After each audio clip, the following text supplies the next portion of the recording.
Hi there. I would like to suggest something today to everybody who is so um, is putting so much energy into the political scene today. There's such strong convictions that one is right and one is wrong, and that those who think that this is wrong, they're right. And it's like everybody wants to be right about a dualistic viewpoint that is only happening in the mind. So what am I suggesting today? Maybe just take a step back and no, not judge. I'm not judgmental. I'm kind of wanting to put out a suggestion to just check in with yourself. How invested, that was the word I was looking for. How invested are you in thinking that one party, one candidate is right and the other is wrong? It's just checking in, and you probably know the answer. You might say, I'm very invested. And as long as we are that invested in the dualistic world that we are all experiencing through our senses and through our mind, all we are doing is buying into a dualistic worldview, and we're feeding it. I know I've talked about this before, and it just seems like it's so obvious that this is what's happening, that everything that we don't want in a candidate is basically what we are putting out there.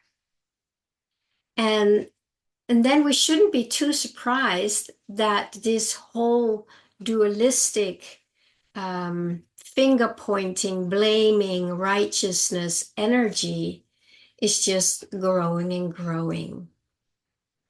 I did a YouTube not too long ago about like a train that's separating into two different directions. It's like the timeline is splitting, and we need to choose which one we want to go on.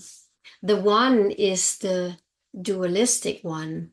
The other one is the oneness, where we do not argue, we do not finger point, we do not make wrong. I'm not saying that we should be naive. We still need our discernment and make good choices, of course.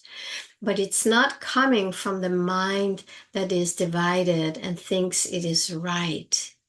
The mind is not right. The mind is just a mind. It's a instrument. It's just an instrument of awareness. That's all it is. So it's something that you can become aware of things in the world. But what we do when we buy into the matrix expression of the mind, then we take sides. And we don't like him and we do like her, or we don't like her and we do like him. And we do all this battling. We have to stop this. I mean, if you want a different world, you have to stop this. And you have to realize that you are part of creating it. You're creating a monster, and you don't even know you're doing it. And you may argue with me when I'm saying this right now. You may resist what I'm saying. You may make me wrong. It's that same energy. Like, no, you're wrong, Pernilla, and I'm right. I would really invite all of us, that includes me, to start catching ourselves when we do that, when we think that we're right and they're wrong, and they're wrong and they're right. All that stuff. How much do you want that? How important is that to you? Do you still want war and battle? If you do, then definitely keep creating battle between the two sides. If you don't want war and battle and dualism anymore, please stop. And it's going to be hard. There's a lot of momentum behind these strong convictions that many people have. They're willing to fight for it. Some are willing to kill for it, and they try to, and they do. That is part of that battle that many people are feeding into and giving their energy to, and really thinking that they're right. But is it right to keep feeding something you don't want? I mean, if you really like some things that one of the candidates is saying, then support that and leave the rest behind. It's where do we put our vote?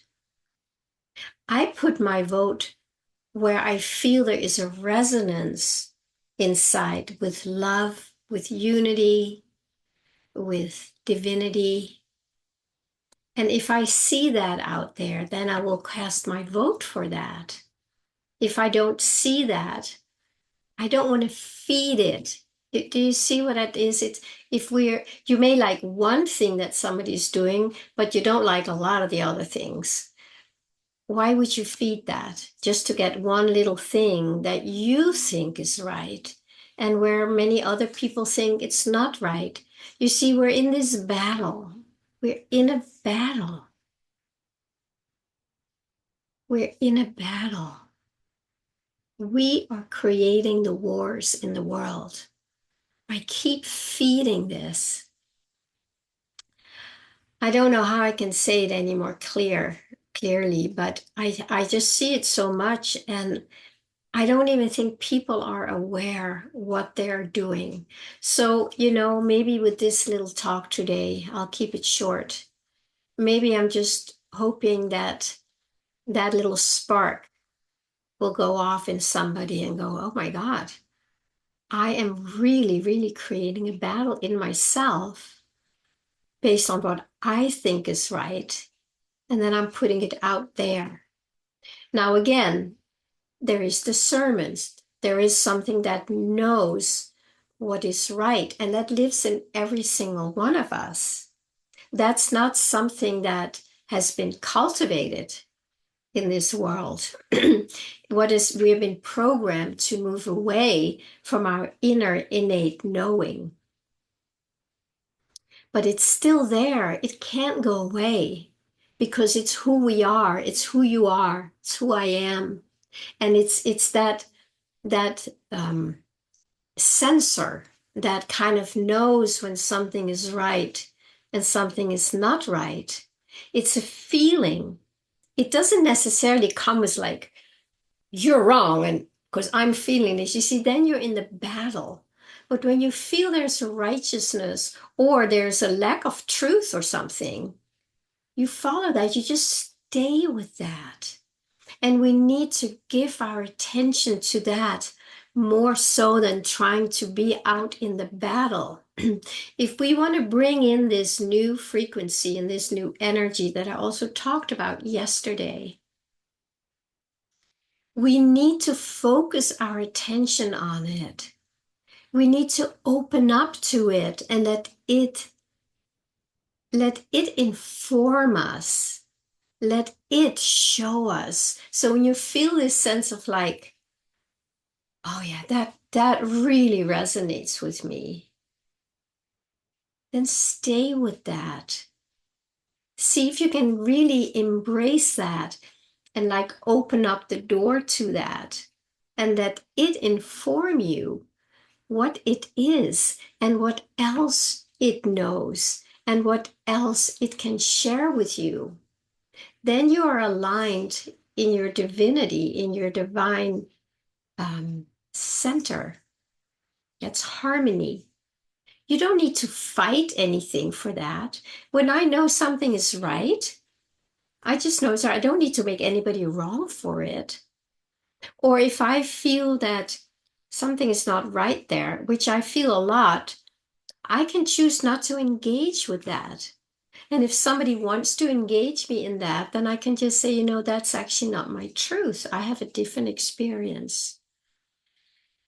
It can be that simple. And then you can tell them, you can ask them, would you like to hear what my experience is? It's very different from yours. Are you interested in hearing it? Because I would love to share it, but I'm not interested in discussing it or arguing about it. I would love to share it with you. And then you can just see if it resonates. And if it doesn't, that's fine.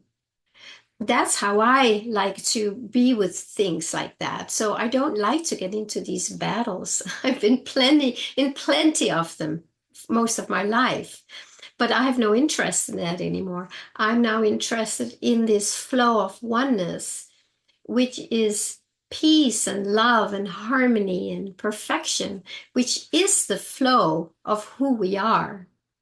And the only way we can experience that is by jumping into the flow, dive in, and let the flow take you.